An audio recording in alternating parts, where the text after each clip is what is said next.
How's it going, YouTube? Navysooner here. So today we're going to be doing a review on an Aero Precision. Yes, I've done a review on an Aero Precision upper, but this time it's kind of the complete gun, and we're going to be doing a review on this Aero Precision M4E1 18-inch, I guess, SPR setup. So let's get to that review.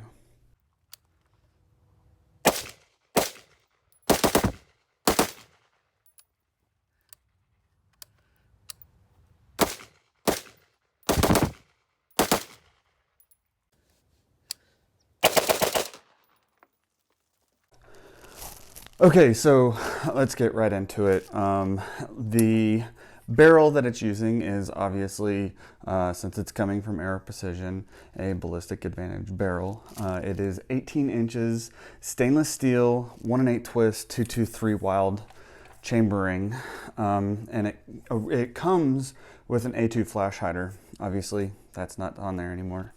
It is a rifle length gas system. The upper and the lower are both M4E1. The upper is T-marked, and the lower has a beveled magwell.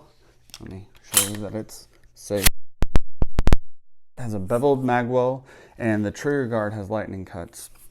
It's got the Quantum Handguard, and I bought the upper and lower separately, but I put them together as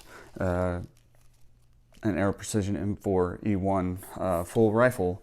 So while it was not bought as a full rifle, it is a full M4E1. Accuracy wise on this gun, I was getting around 1 MOA. I'd get less than 1 MOA, then I'd get more than 1 MOA. It all depended on the ammunition, which the best stuff that I got was this, the best groupings that I got was this Hornady Match 223 75 grain boat tail hollow point. And I was consistently getting around 1 MOA with this stuff, and this is what this gun is set up for. One thing about the accuracy is this barrel is very sensitive to heat. It will start stringing real quick, and the accuracy or the groups will start to open up. And it's not just like after like a lot of rounds in concession, it's like 5 to 10 rounds, and then I gotta let it cool down or else I'll get really bad groups out of it. This Quantum Handguard, it's big and it's heavy. I mean, it being an SPR setup, it's not going to be used to kick in doors and everything like that. It's more of a sit back and take care of things at a distance type gun. So it being big and heavy is not that big of a deal. They lightened it up. They lightened this rail up by putting M-lock on the top of the handguard where there would be pick rail, and then they put a piece of pick rail, M-lock attached pick rail at the very front. The problem with this is if you have anything that you need to zero, it could lose zero easier than if it wasn't permanently affixed to the handguard. It does have anti-rotation tabs on it, so that's a good thing, especially with the way that it's attached. I didn't build this rifle, but the one thing about it is I don't like how they attach here. I'd rather have them use the like clamping style, and I don't know, it's just better all around that way, and you don't have to make sure that your barrel nut is timed correctly. You can just oh man, you can just tighten it to its specs and then put the handguard on. So what I'm going to talk about this handguard is their other handguard, which is skinnier. It's got the clamp style on it. The one problem that I don't like about this handguard is it doesn't have M-lock all the way around. They could do that easily with this and make this their only handguard.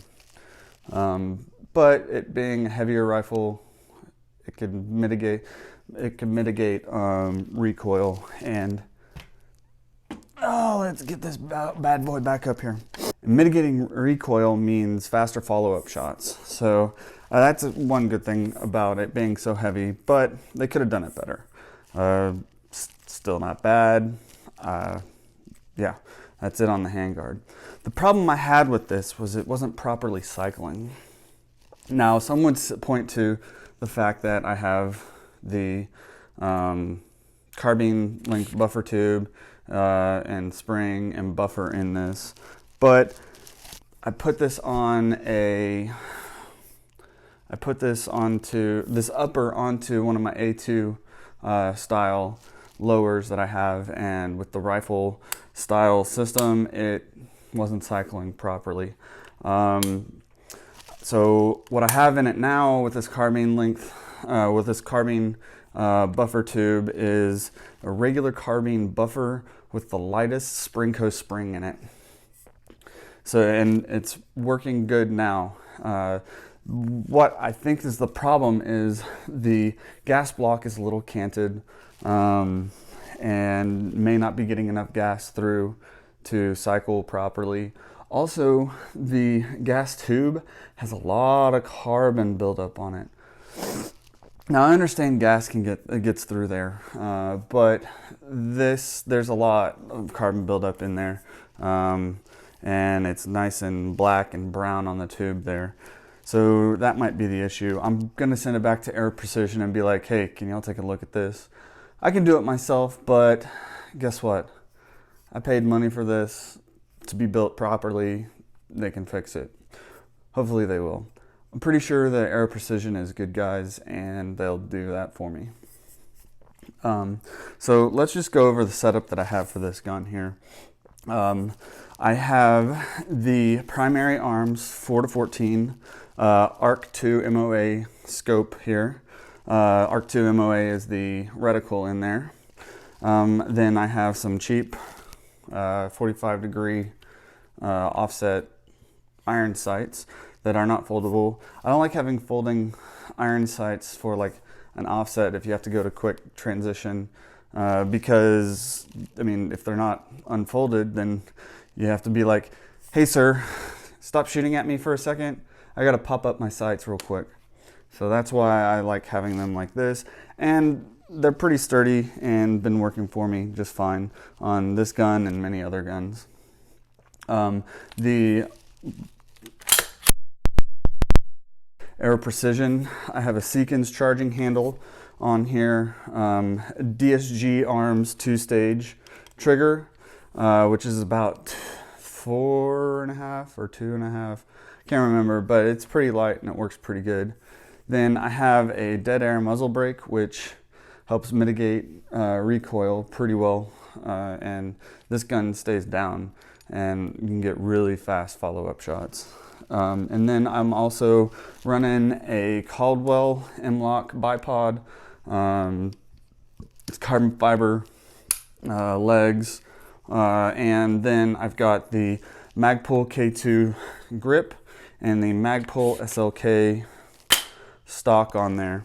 Overall, I'm happy with it since I've got it to where it's cycling properly, but I shouldn't have to put like the lightest springs in there and the lightest buffer in there to make it cycle properly. I've put rifle length systems on carbine buffer systems multiple times and they work just fine. So I'm gonna send this back to Aero and see what can be done about it.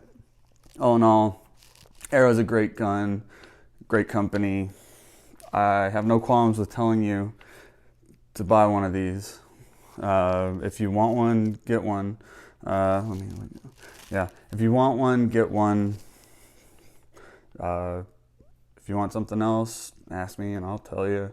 One thing that I am going to get into. This is all my opinion.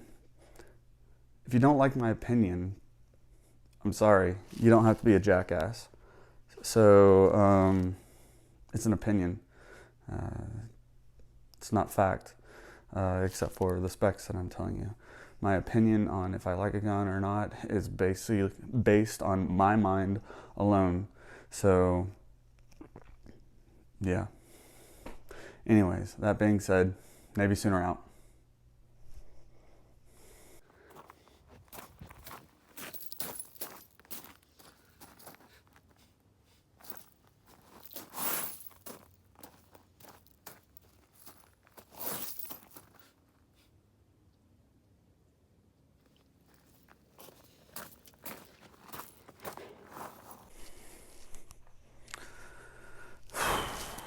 Three, two. How's it going, YouTube? Navysooner here. So today we're going to be doing a review of a gun, and I just realized that I forgot something that I wanted to get.